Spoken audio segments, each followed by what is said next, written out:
Amen. Gloire à Jésus. Je vous salue tous dans le nom de Jésus. Nous sommes dans le livre de Daniel, Daniel chapitre 6.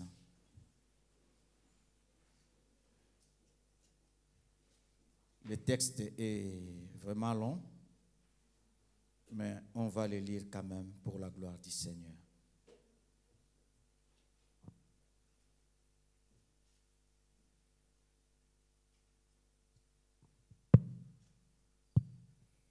Daniel chapitre 6. Je lis Daniel chapitre 6. Darius trouva bon d'établir sur le royaume 120 satrapes qui devaient être dans tout le royaume. Il mit à leur tête 3 chefs, au nombre desquels était Daniel, afin que ces satrapes leur rendissent compte et que le roi n'ait souffert aucun dommage. Daniel surpassait le chef et les satrapes parce qu'il y avait en lui un esprit supérieur, et le roi pensait à l'établir sur tout le royaume.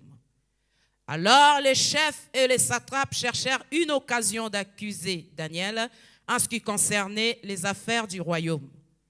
Mais ils ne purent trouver aucune occasion ni aucune chose à reprendre parce qu'il était fidèle et qu'on n'apercevait chez lui ni faute ni rien de mauvais. Et ces hommes dirent: nous ne trouverons aucune occasion contre Daniel, à moins que nous n'en trouvions une dans la loi de son Dieu.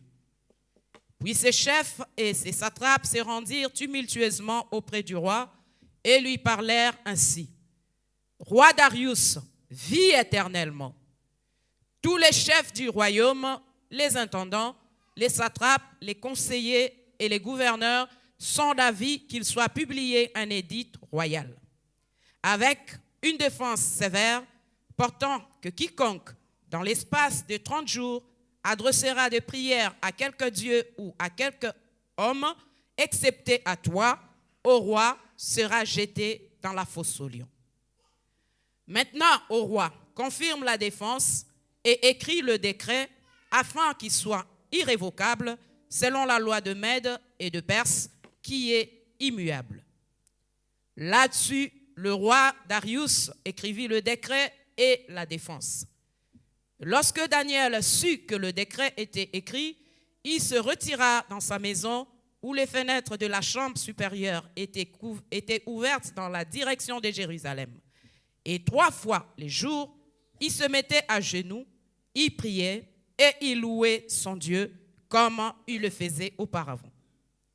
Alors ces hommes entrèrent tumultueusement et y trouvèrent Daniel qui priait et invoquait son Dieu.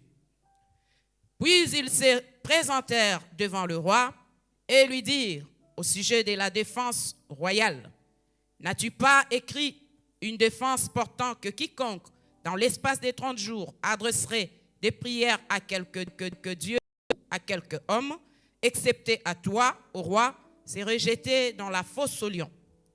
Le roi répondit: la chose est certaine, selon la loi de Mède et de Perse, qui est immuable. Ils prirent de nouveau la parole et dirent au roi: Daniel, l'un des captifs de Juda, n'a tenu aucun compte de toi, ô roi, ni de la défense que tu as écrite, et il fait sa prière 3 fois le jour. Le roi fut très affligé quand il entendit cela. Il prit à cœur de délivrer Daniel, et jusqu'au coucher du soleil, il s'efforça de le sauver. Mais ces hommes insistèrent auprès du roi et lui dirent: sache, ô roi, que la loi de Mède et de Perse exige que toute défense ou tout décret confirmé par le roi soit irrévocable. Alors le roi donna l'ordre qu'on amena Daniel et qu'on le jeta dans la fosse aux lions. Le roi prit la parole et dit à Daniel: puisse ton Dieu que tu sers avec persévérance te délivre. On t'a délivré.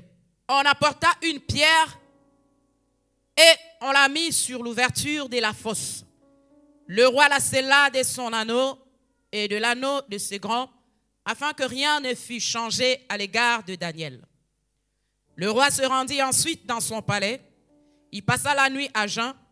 Il ne fit point venir des concubines auprès de lui, et il ne put se livrer au sommeil. Le roi se leva au point du jour avec l'aurore, et il alla précipitamment à la fosse aux lions. En s'approchant de la fosse, il appela Daniel d'une voix triste. Le roi prit la parole et dit à Daniel, « Daniel, serviteur du Dieu vivant, ton Dieu que tu sers avec persévérance, a-t-il pu te délivrer des lions ?» Et Daniel a dit au roi, « Roi, vis éternellement. Mon Dieu a envoyé son ange et fermé la gueule des lions qui ne m'ont fait aucun mal parce que j'ai été trouvé innocent devant lui et devant toi non plus, ô roi, je n'ai rien fait de mauvais. » Alors le roi fut très joyeux et il ordonna qu'on fît sortir Daniel de la fosse. Daniel fut retiré de la fosse et on ne trouva sur lui aucune blessure parce qu'il avait eu confiance en son Dieu. Le roi ordonna que ces hommes qui avaient accusé Daniel fussent amenés et jetés dans la fosse aux lions, eux, leurs enfants et leurs femmes, et avant qu'ils fussent parvenus au fond de la fosse, les lions les saisirent et brisèrent tous leurs os. Après cela, le roi Darius écrivit à tous les peuples, à toutes les nations, aux hommes de toutes langues qui habitaient sur toute la terre, que la paix vous soit donnée avec abondance. J'ordonne que dans toute l'étendue de mon royaume, on ait de la crainte et de la frayeur pour le Dieu de Daniel, car il est le Dieu vivant et il subsiste éternellement. Son royaume ne sera jamais détruit et sa domination durera jusqu'à la fin. C'est lui qui délivre et qui sauve, qui opère des signes et des prodiges dans les cieux et sur la terre. C'est lui qui a délivré Daniel de la puissance des lions. Daniel prospéra sous le règne de Darius et sous le règne de Cyrus le Perse. Amen. Amen. Gloire à Jésus. Bien-aimé dans le Seigneur, Daniel, homme de Dieu, Daniel, qui signifie l'Éternel est mon juge, et bien-aimé dans le Seigneur, des fois, les noms peuvent suivre quelqu'un. Et bien-aimé dans le Seigneur, Dieu ne donnait pas les noms par hasard. Et quand Dieu donnait un nom, c'était par rapport à la situation que l'homme devait vivre. Et là, bien-aimé, on nous parle de l'histoire de Daniel. Aujourd'hui, Daniel n'est plus. Aujourd'hui, c'est toi. Aujourd'hui, c'est moi. Bien-aimé dans le Seigneur, Daniel n'était pas un Babylonien, mais Daniel, c'est un Juif. Daniel, c'est parmi les enfants qui ont été déportés, amenés comme des esclaves en Babylone. Et bien-aimé dans le Seigneur, Daniel ne pleurait pas sur son sort, mais Daniel continuait à croire à son Dieu. Bien-aimé dans le Seigneur, Jésus est en train de nous dire qui par ses soucis peut ajouter ne fût-ce que 50 centimètres dans sa vie. Bien-aimé dans le Seigneur, la vie chrétienne, dans la vie chrétienne, on peut être persécuté. Dans la vie chrétienne, on peut être rejeté. Dans la vie chrétienne, on peut être malmené. Mais ce qui est important, c'est de continuer à mettre sa confiance en Dieu. Bien-aimé dans le Seigneur, tu peux pleurer. Tu peux faire tout ce que tu veux. La situation ne changera jamais. Mais il y a quelque chose qui peut changer la situation. Il y a quelque chose qui peut briser les montagnes. Il y a quelque chose qui peut aplanir les montagnes. Il y a quelque chose qui peut changer les situations de ta vie. Et bien aimé dans le Seigneur, quand Daniel est parti, dans ces royaumes de Babylone, Daniel n'a pas dit « Mon Dieu est resté à Jérusalem, là où je suis, je peux me comporter comme je veux. » Mais bien aimé dans le Seigneur, Daniel continuait à mener une vie de consécration envers son Dieu. Bien aimé, Daniel s'est distingué dans beaucoup de choses. Et bien aimé dans le Seigneur, vous savez, aujourd'hui, moi personnellement, ça me fait de la peine si la jeunesse ne comprend rien de la vision de Dieu pour leur vie. Bien-aimés dans le Seigneur, quand on dit que la jeunesse doit impacter sa génération, comment la jeunesse peut impacter sa génération? Aujourd'hui, la jeunesse pense que pour impacter sa génération, c'est seulement tenir le micro devant, prêcher, modérer, être derrière les instruments. Bien-aimé, c'est bien. Combien de jeunes ont abandonné leurs études aujourd'hui? Combien de jeunes? Combien de jeunes? Tout le temps, ils sont dans des églises. Tout le temps, matin, midi, soir, à l'église. Oui, bien-aimé, tu peux me dire que tu fais l'œuvre de Dieu. Oui, tu peux me dire, je suis là, je suis en train, je ne sais pas comment dire, m'investir pour sortir, en fait, d'impacter ma génération. Mais bien aimé, Daniel n'a pas impacté sa génération à la chair seulement. Mais bien aimé, vous avez l'opportunité d'étudier. Et bien aimé, les projets que Dieu a formés sur vous, ce sont les projets de paix et non de malheur. Imaginez, je disais à un frère le jeudi, j'ai dit, imaginez, dans une église de 200 personnes, on prépare 200 personnes pour devenir des pasteurs. Qui sera le fidèle pour écouter l'autre? Et dans les 200 pasteurs, ça va faire 200 églises. Mais bien aimés dans le Seigneur, si vous tous, vous vous mettez à prêcher seulement, si vous tous, vous voulez devenir des pasteurs, des prophètes, ce n'est pas mauvais.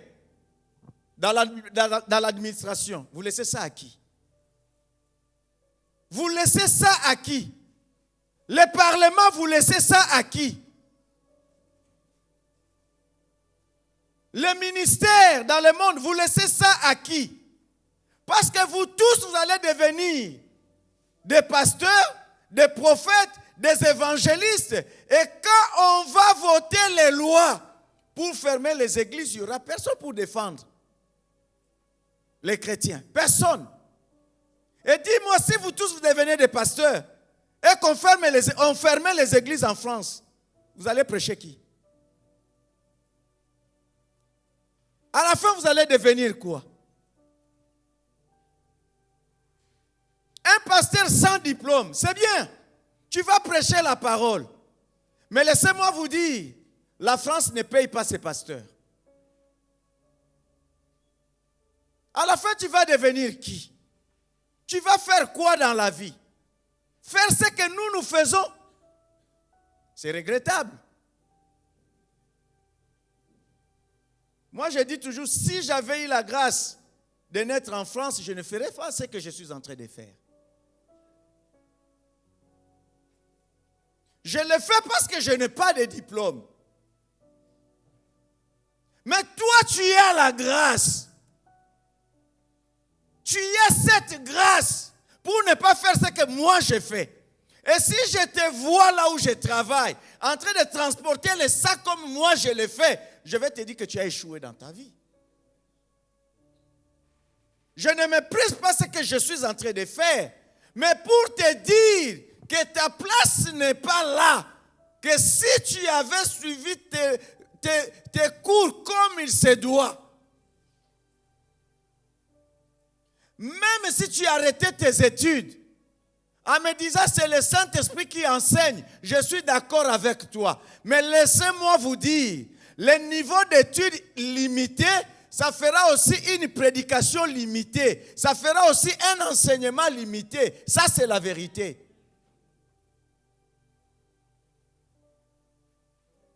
Mais bien aimé, l'autre fois, je vous ai expliqué que Dieu a amené son peuple en Égypte, non pas seulement pour qu'ils deviennent des esclaves, mais ce peuple qui était des bergers devait apprendre les Écritures. Il devait apprendre à écrire. Si Moïse n'était pas né en Égypte, on n'allait pas avoir les Pentateuques. On n'allait pas avoir ces rouleaux, bien-aimés. Mais c'est parce que Dieu voulait utiliser ce peuple. Il voulait les enseigner l'écriture. Comment écrire. Partout où Dieu t'amène, comprends pourquoi Dieu t'amène quelque part. Et ces hommes, ils ont quitté Jérusalem pour aller à Babylone. Mais bien aimé dans le Seigneur, à Babylone, on n'a pas choisi n'importe qui. Et bien aimé, lisons la Bible. Ils ont pris le jeune qui était de la race royale.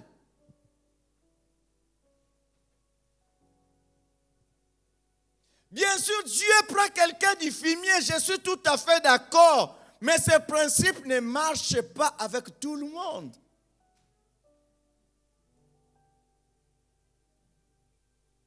Le pasteur Christian est là. Notre pasteur nous disait avant, non, ça ne sert à rien d'aller étudier. Ce qui est important, c'est ta communion avec Dieu. Dieu a vos vies entre ses mains. Mais aujourd'hui, je me suis rendu compte, non, les études aussi sont importantes.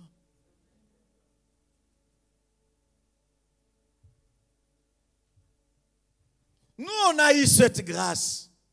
Peut-être vous n'aurez pas cette grâce. Et bien aimé dans le Seigneur, le monde est en train de changer. Le monde évolue. Aujourd'hui, bien aimé dans le Seigneur, les Tchétchènes, les Roumains, je ne sais pas qui, ils se sont lancés dans les bâtiments. Aujourd'hui, on dit toujours non, l'installation des pompes à chaleur, zéro pour taux de, c'est combien? C'est gratuit. C'est l'État qui finance. Et si vous regardez, les gens qui installent ces pompes à chaleur, ce ne sont pas des Français. Ce sont des étrangers. Et on les paye combien? Maintenant, toi, tu ne veux pas étudier. Tu dis non, moi, c'est les rabababa, chikabababa. Gloire à Dieu, il n'y a pas de souci. Bien aimé, quand tu vas devenir manœuvre dans les bâtiments, les Roumains, on les paye si c'est 8 €. Et toi, avec 8 € l'heure, tu vas faire quoi? Tu sauras payer tes factures? Tu sauras payer ton loyer? Mais bien aimé dans le Seigneur, élargissez vos visions. Jeunesse, élargissez vos visions. Moi, je ne veux pas vous retenir à l'église matin, midi, soir.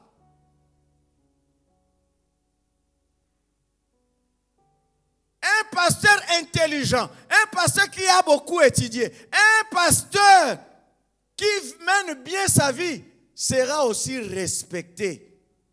La Bible même nous dit, même la sagesse d'un pauvre est méprisée.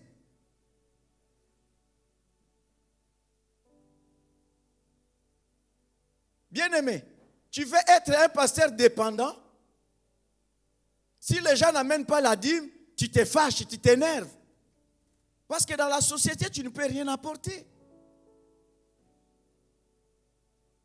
Quand je parle de la société, je parle en dehors de l'église. Les gens comme de Daniel, on a choisi de la race royale, les gens qui étaient intelligents. On va amener Daniel. Daniel, dans les pays étrangers, n'a pas souffert parce qu'il était quelqu'un. Parce qu'il était quelqu'un. Parce qu'il était quelqu'un. Dans ces pays, sois quelqu'un. Dans ces pays, sois important.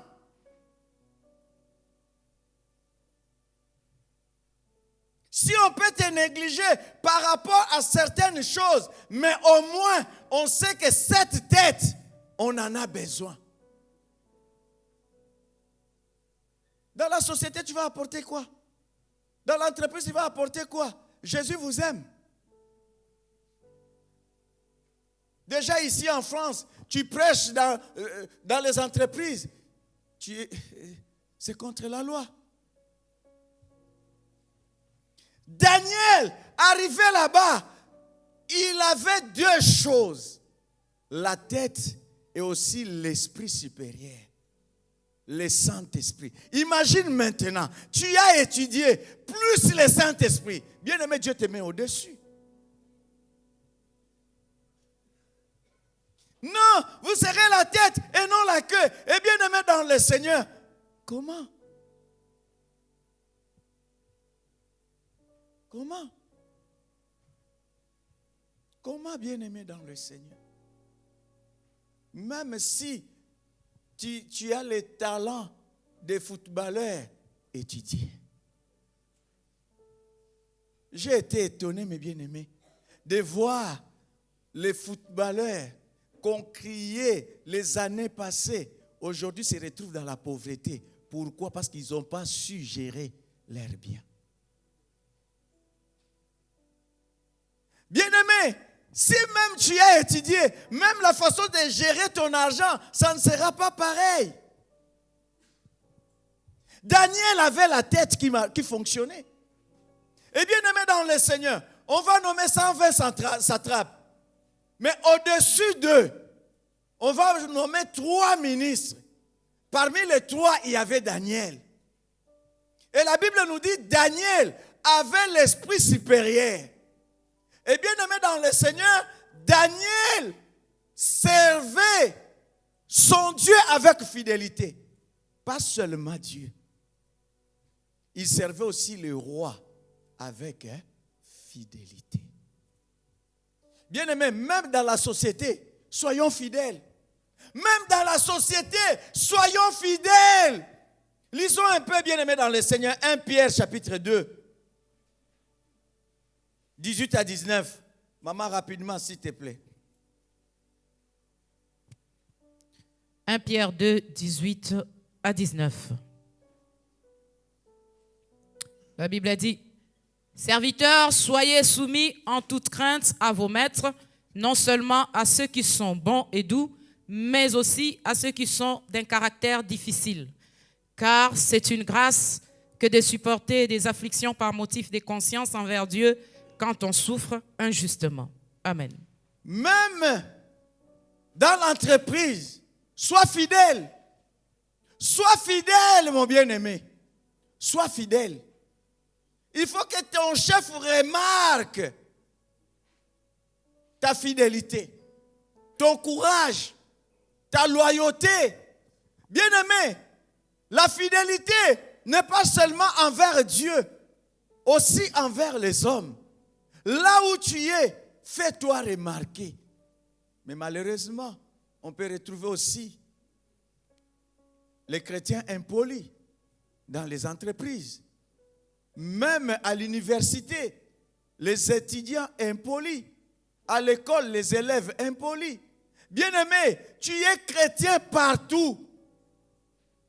Un autre verset dit, quand tu sers quelqu'un dans le monde, considère comme si tu servais le Seigneur.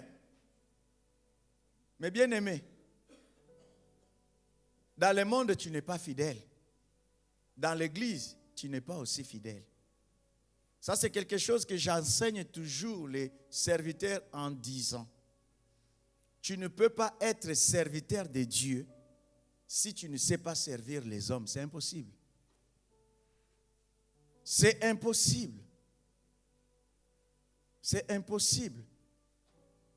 Papa Serge, tu es là, tu joues au synthé. Oui, tu joues pour Dieu. Mais c'est aussi pour nous.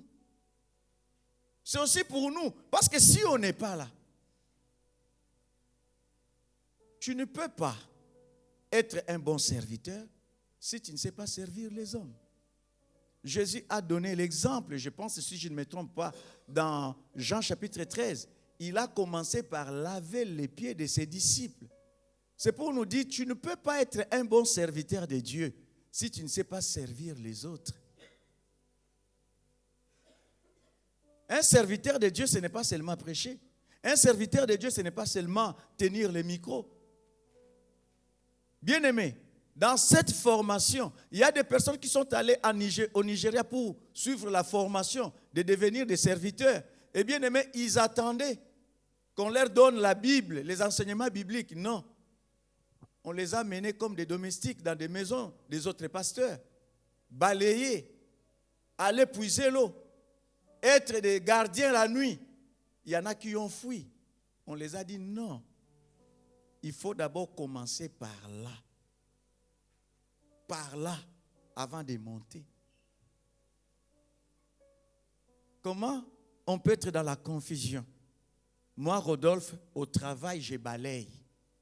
Au travail, je balaye. Quand je viens à l'église, je dis ça, ce n'est pas de mon niveau. Mais dans la société, je balaye. Bien-aimé, moi, il y a des choses, excusez-moi, disons-nous un peu la vérité. Je suis un homme, je travaille.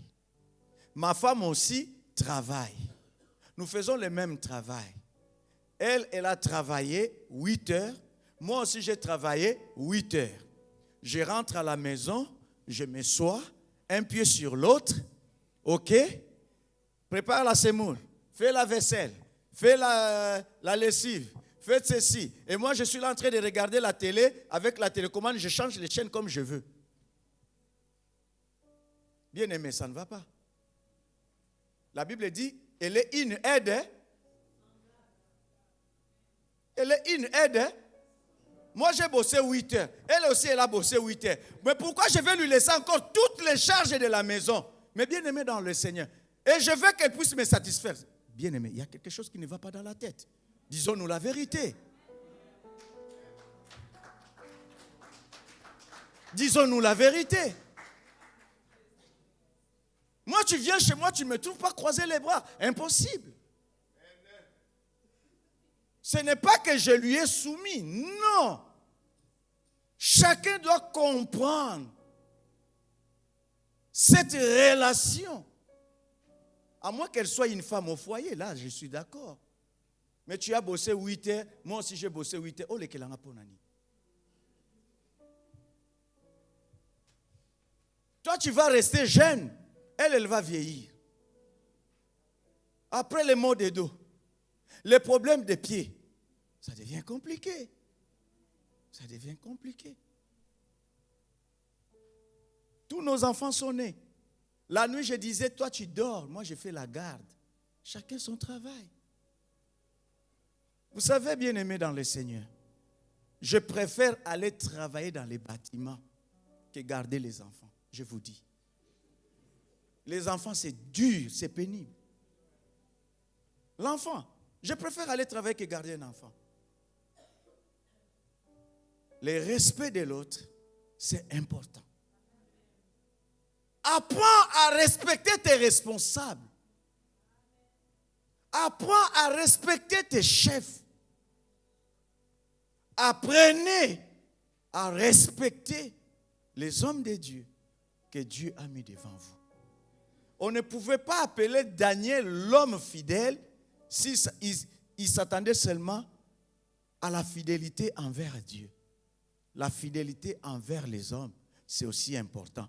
Par rapport à ses comportements, bien-aimé dans le Seigneur, quand il dit, Dieu, fais-moi trouver grâce devant toi et devant les hommes. Bien-aimé, comment tu peux trouver grâce devant les hommes si tu ne respectes pas ces hommes-là, il y a l'injustice quand même de la part de Dieu.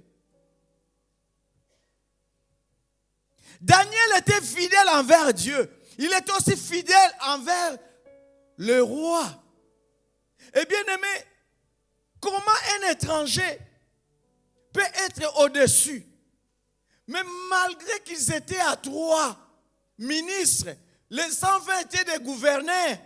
Mais la Bible déclare, Daniel les surpassait tous en intelligence parce qu'en lui, il y avait l'esprit supérieur. Bien-aimé dans le Seigneur, le Saint-Esprit est là pour nous mettre au-dessus.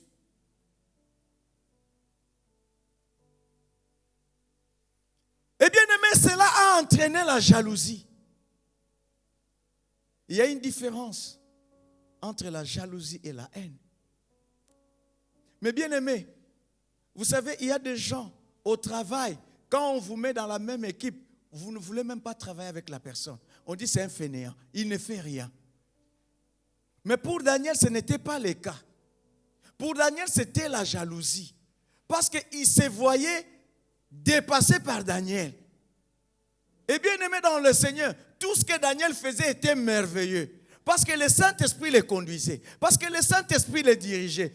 Et bien aimé, ça entraînait la jalousie. Et bien aimé, même les rois aimaient Daniel. Un jour, ils vont se dire, mais comment nous allons faire pour déstabiliser cet homme, pour détruire cet homme? Ils vont monter, ils vont échafauder des complots. Mais bien aimé, la Bible te dit, si l'on forme des complots, cela ne viendra pas de Dieu. Mais bien aimé, il y a des fois où on peut former des complots contre toi.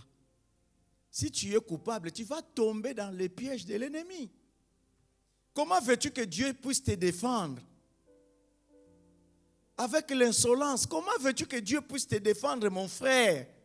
Ah, Dieu m'a abandonné. Dieu n'abandonne personne. Commençons d'abord à être fidèles aussi aux hommes.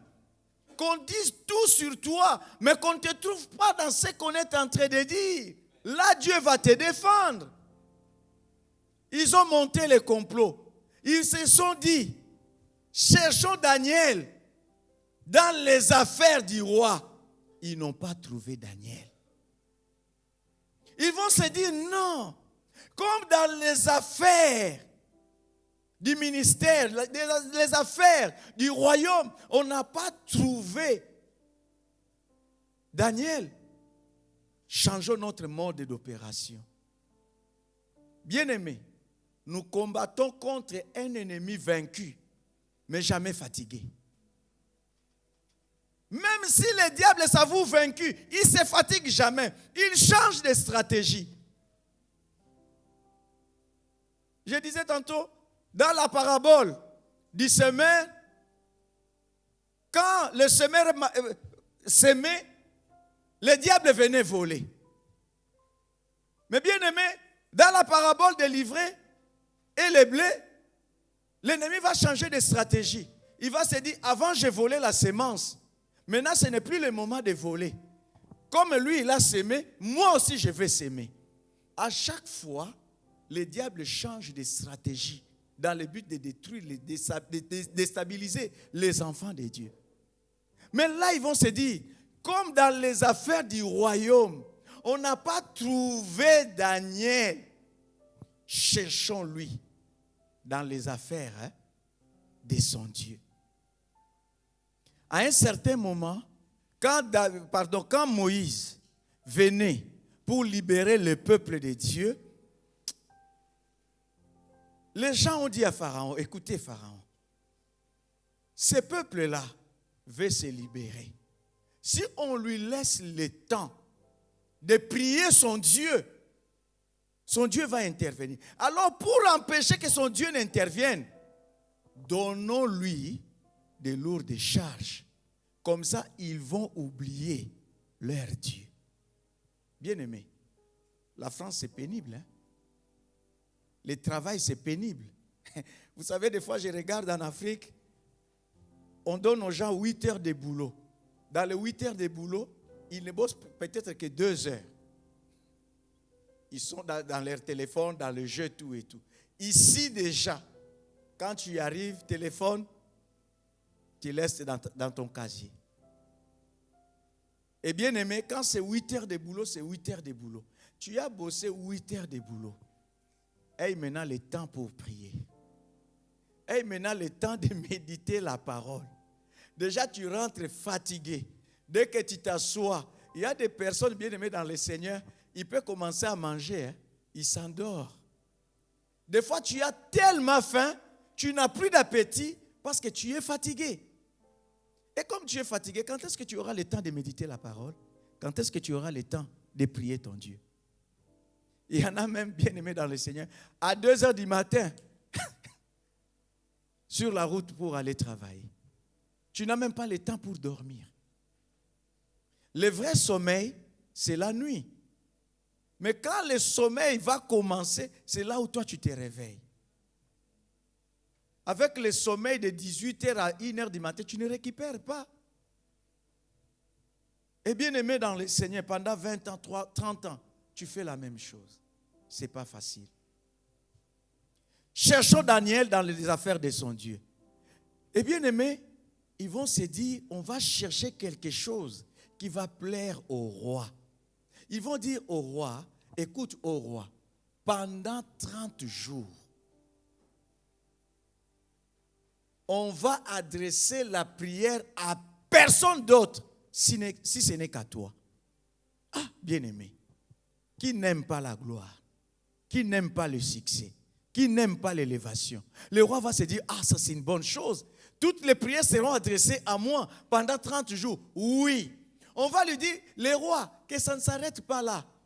Il faut signer le décret.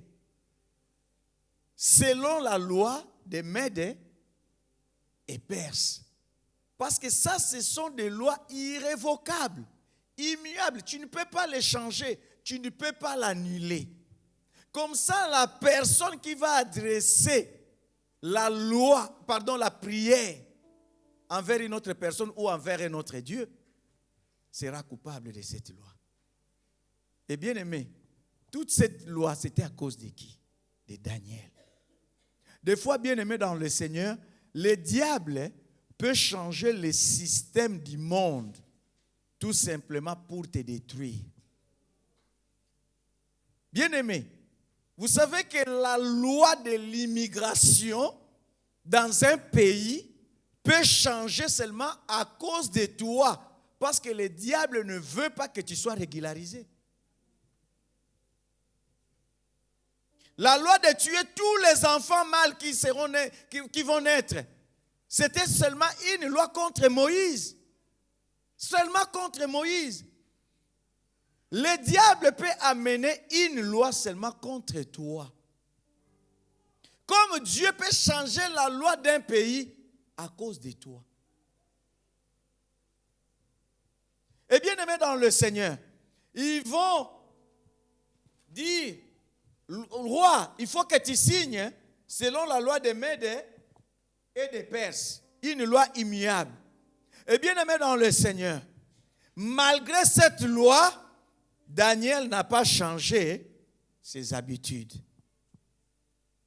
Bien aimé, hein, mon frère Ange, imagine on dit, ah, l'église sera fermée pendant une semaine. Tu sais combien de personnes vont se réjouir? Ah, c'est le repos. Ah, c'est la pause. Ah, gloire à Dieu.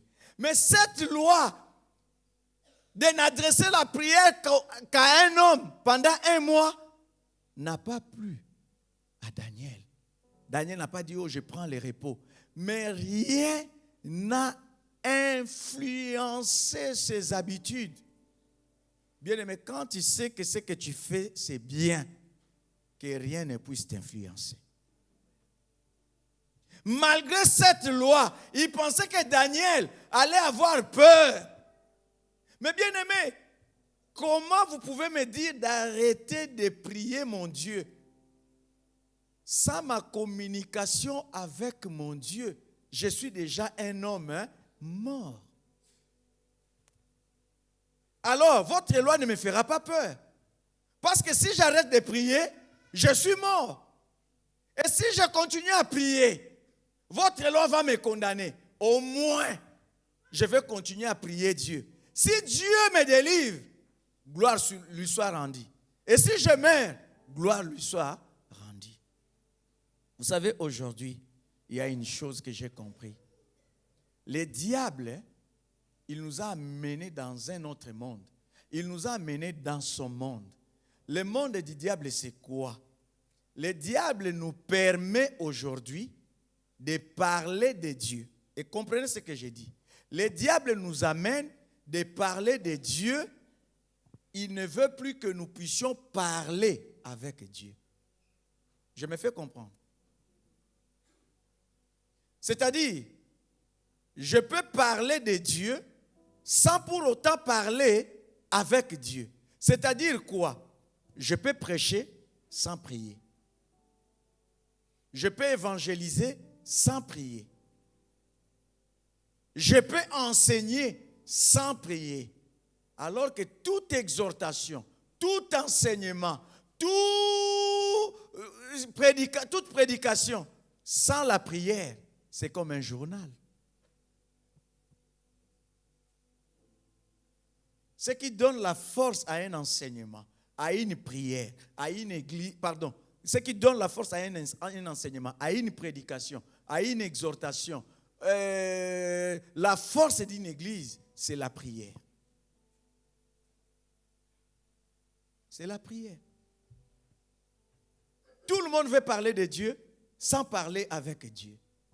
Ce qui compte d'abord, c'est ta relation avec Dieu. Avant de parler de Dieu, commence d'abord de parler avec Dieu. Bien-aimé, Daniel n'a pas changé d'habitude. Pour ma foi, pour mon salut, pour mon âme, il n'y a pas d'échange. La Bible déclare, que servirait-il à l'homme de gagner tout ce monde s'il perdait son âme? Qu'est-ce que tu vas faire? Qu'est-ce que tu vas donner en échange contre ton âme? Mais malheureusement, aujourd'hui, il y en a qui ont fait leur choix. Ils ont accepté de servir le diable en vendant leur âme. Ne vends pas ton âme pour le bien de ce monde. Ne vends pas ton âme. Bien-aimé dans le Seigneur, Daniel n'a pas changé d'habitude.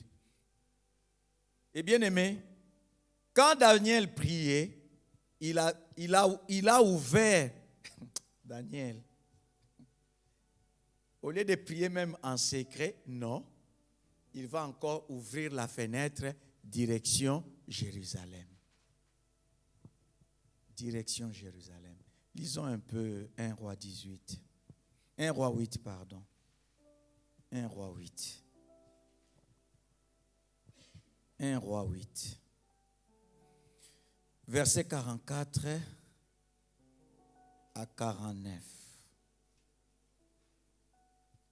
1 Roi 8, 44 à 49. Écoute ce que le roi Salomon est en train de dire. Quand ton peuple sortira pour combattre son ennemi, en suivant la voie que tu lui auras prescrite, s'il adresse à l'Éternel des prières, le regard tourné vers la ville que tu as choisie et vers la maison que j'ai bâtie à ton nom, exauce des cieux leurs prières et leurs supplications et fais leur droit.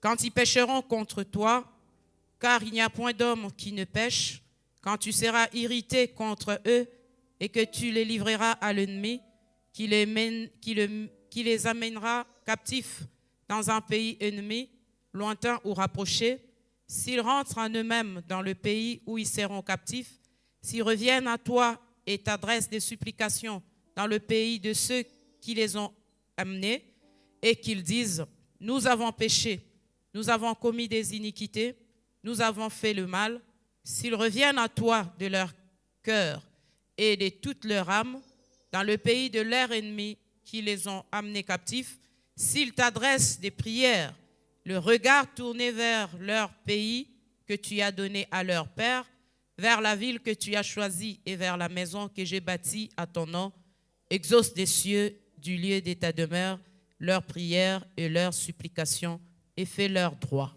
Amen. Amen. Bien-aimé, quand Salomon consacrait la maison de l'Éternel, il a fait une prière, sans savoir que la prière qu'il était en train de faire était une prophétie. Il avait déjà prévu que ce peuple ira en captivité. Dans sa prière, pendant qu'il priait, il prophétisait, même si ce peuple était amené en captivité, s'il t'adressait une prière en ayant les regards tournés vers la sainte ville qui est Jérusalem, là où se trouve ton temple, exauce-les. Et Daniel avait ouvert la fenêtre direction Jérusalem, là où il y avait le Saint-Temple.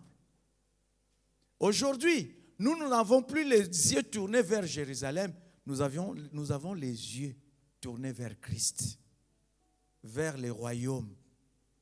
Car nous savons qu'un jour, nous quitterons ce monde.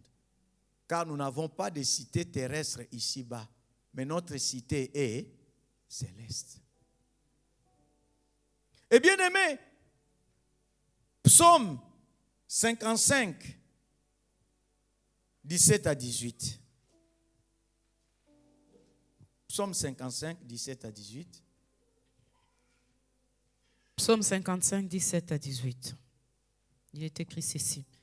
Et moi, je crie à Dieu, et l'Éternel me sauvera. Le soir, le matin et à midi, je soupire et je gémis, et il entendra ma voix. Il me délivrera de leur approche et me rendra la paix, car ils sont nombreux contre moi. Amen. Amen. Bien-aimé, Daniel va comprendre comment Dieu donnait la victoire à son ancêtre David. David avait des ennemis, ils étaient nombreux. Mais David est en train de dire quelque chose de très important.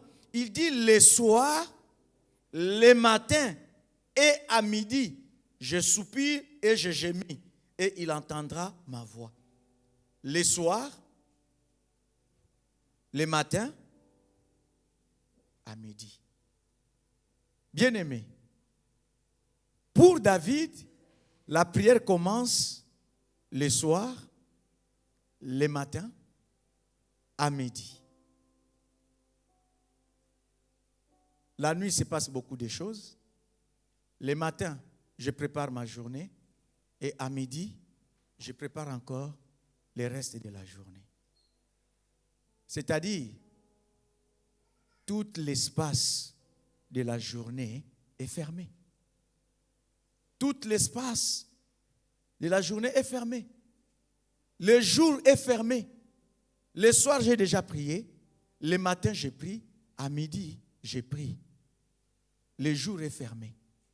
La Bible dit ne donnez pas accès au diable. Regardez, le diable est en train de nous affaiblir. Église, le diable est en train de nous affaiblir.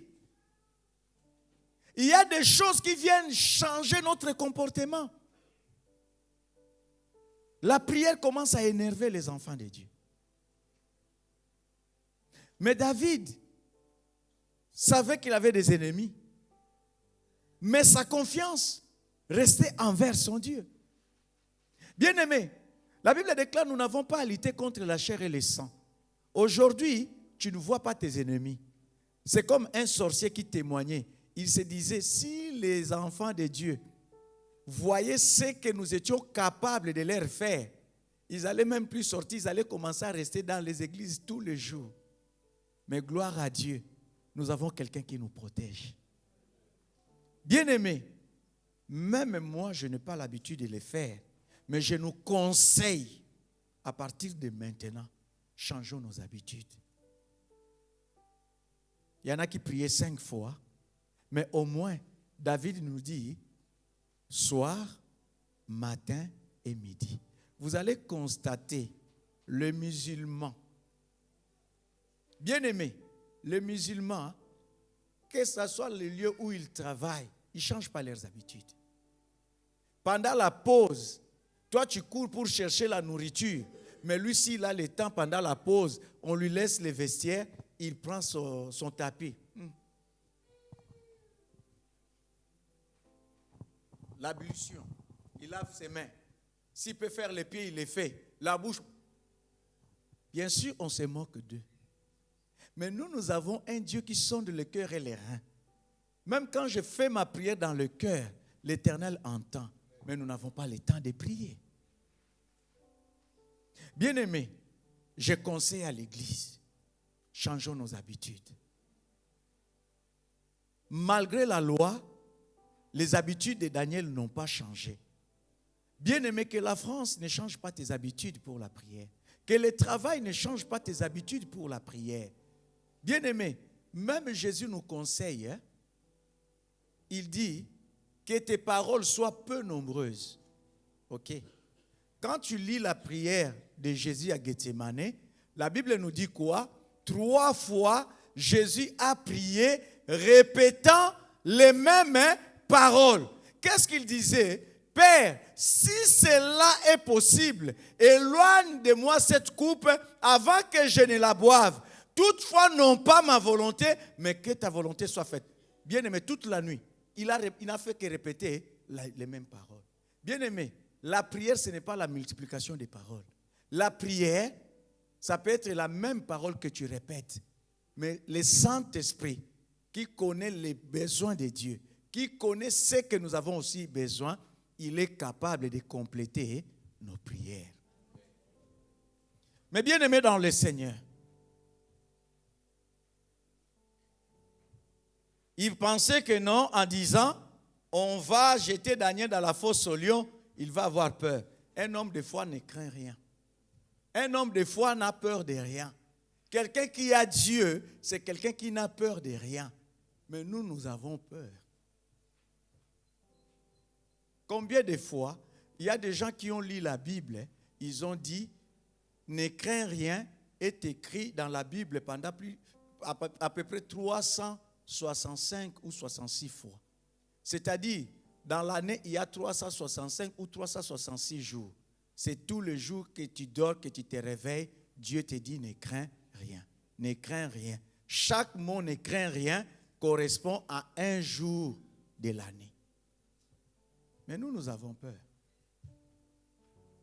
Daniel, avec la prière, pouvait faire face à la loi du roi et au complot des hommes.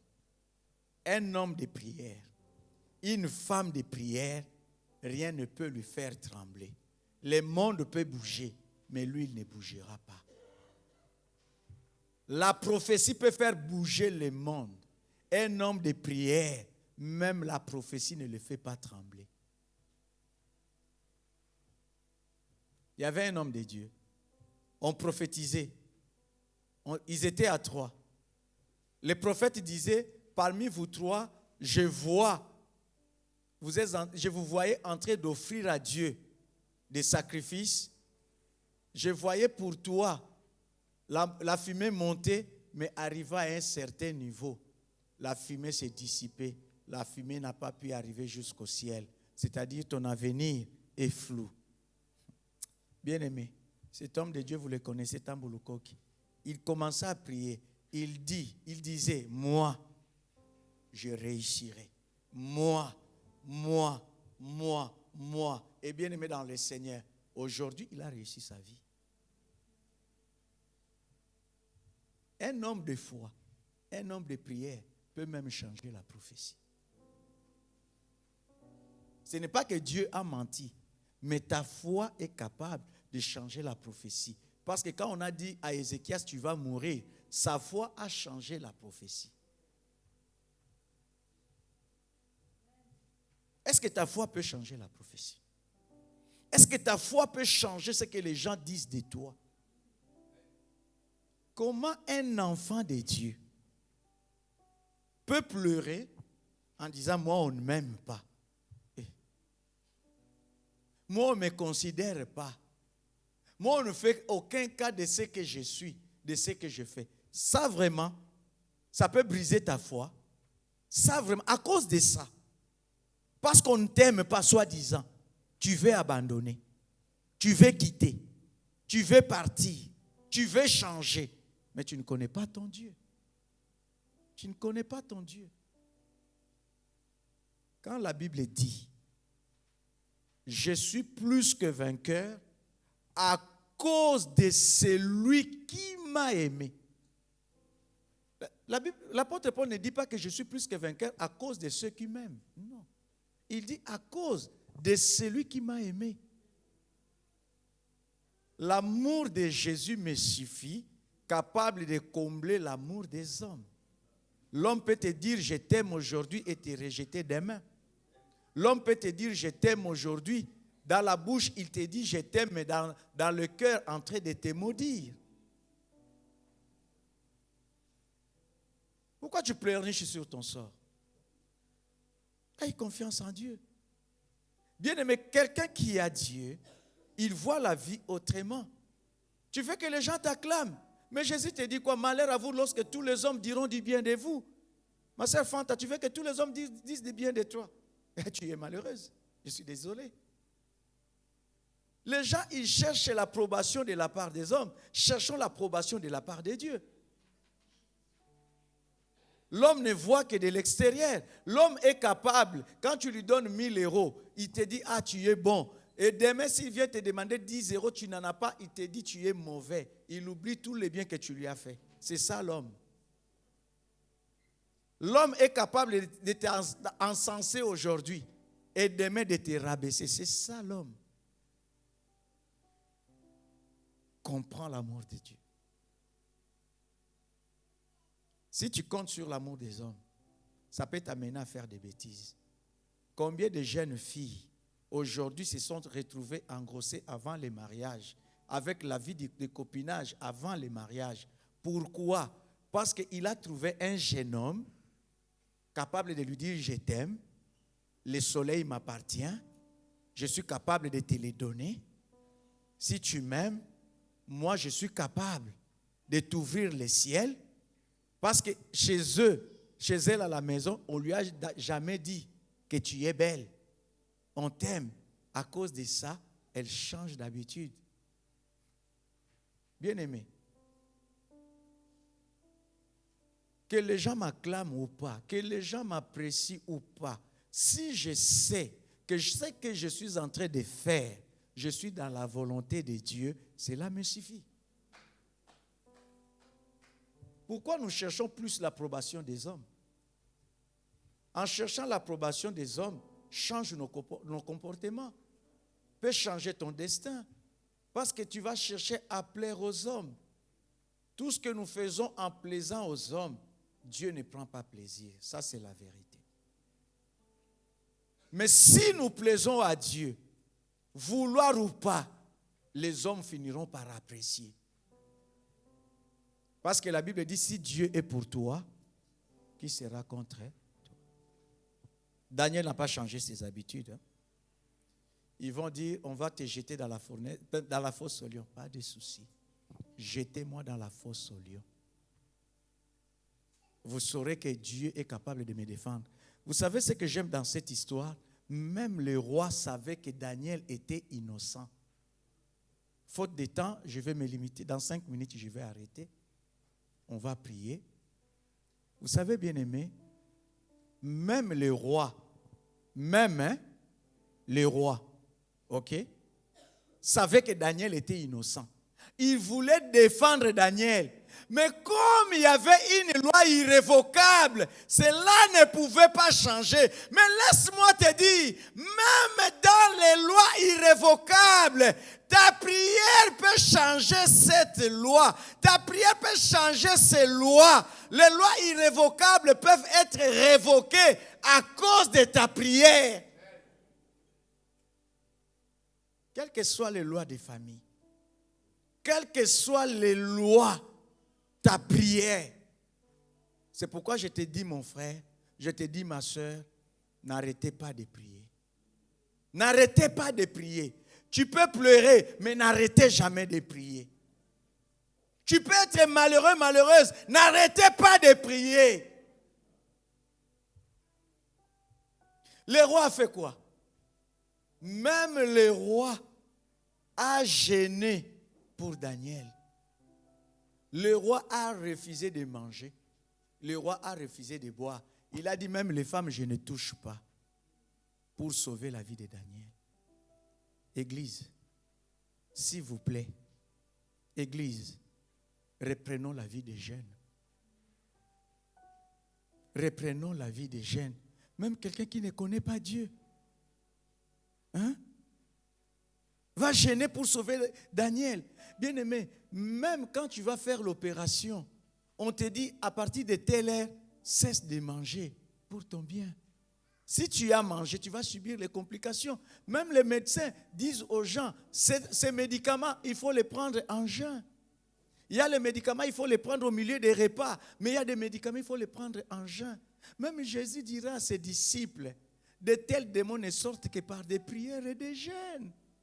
Église, pourquoi nous ne voulons plus jeûner?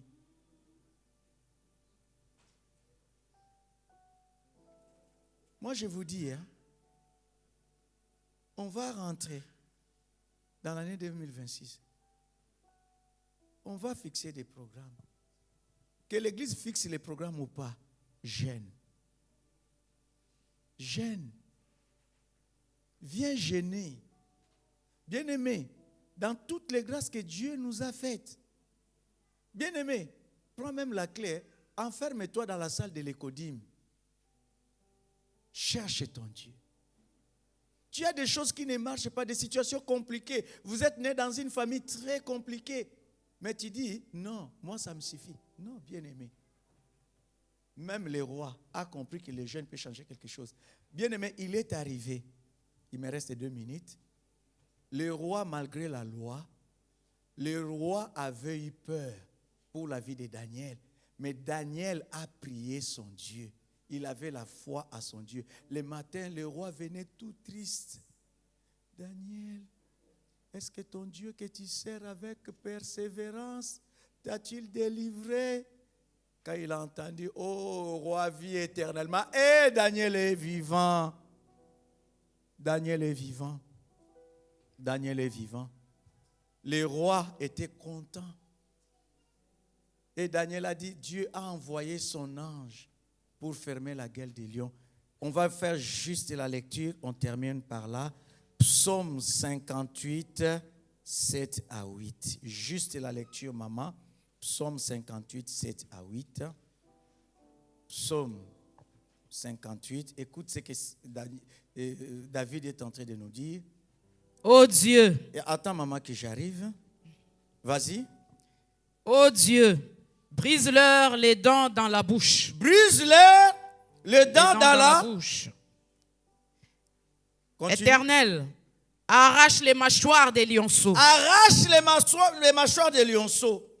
Qu'ils se dissipent comme des eaux qui s'écoulent. Amen. Qui ne lancent que de traits émoussés. Qu'ils périssent en se fondant comme un limaçon, sans voir le soleil comme l'avorton d'une femme. C'est-à-dire, ils ne verront jamais le jour. Les gens qui ont voulu tuer Daniel, la Bible dit, le roi dit, mettez-les dans la fosse aux lions. Les femmes, leurs enfants, eux-mêmes, dedans. Le mal retourne toujours vers celui qui l'a fait. La pierre retourne vers celui qui l'a enroulé. Que tes ennemis tombent dans leur propre piège. Car celui qui creuse une fosse, il tombera lui-même. Que le Seigneur brise leur mâchoire. Tu ne seras pas la proie de l'ennemi. Là où ils ont comploté, ils viennent contre toi, comme des lions. Que Dieu brise leur mâchoire. Que Dieu leur casse les dents. Tu ne seras pas dévoré. Tu vivras et tu témoigneras la grandeur de Dieu. Ils témoigneront que toi, tu as un Dieu. Tu as un Dieu. Il est temps que le monde sache que tu as un Dieu. Que dans ta famille, qu'on sache que tu as un Dieu. Tu ne passes pas ton temps à peiner pour rien. Oh bien-aimé, tu as un Dieu. Dans leur complot, qu'il soit renversé. Quiconque se liguera contre toi tombera sous ton pouvoir. À partir de maintenant, on ne priera plus un autre Dieu, si ce n'est le Dieu de Daniel. qu'on ne prie plus un autre Dieu. Si ce n'est ton Dieu dans ta famille, si ce n'est ton Dieu dans ta ville, si ce n'est que ton Dieu dans ton travail, il est temps qu'on voie la différence entre ceux qui servent Dieu et ceux qui ne le servent pas, entre ceux qui prient Dieu et ceux qui ne le prient pas. Commence à élever la voix. Commence à élever la voix. Dis à ton Dieu, le Dieu de la différence, dans leur complot, qu'ils soient renversés, dans leur plan, qu'ils échouent, là où ils t'ont tendu des pièges, qu'ils tombent eux-mêmes, que tes ennemis tombent dans leur propre piège, qu'ils soient pris dans leur propre piège.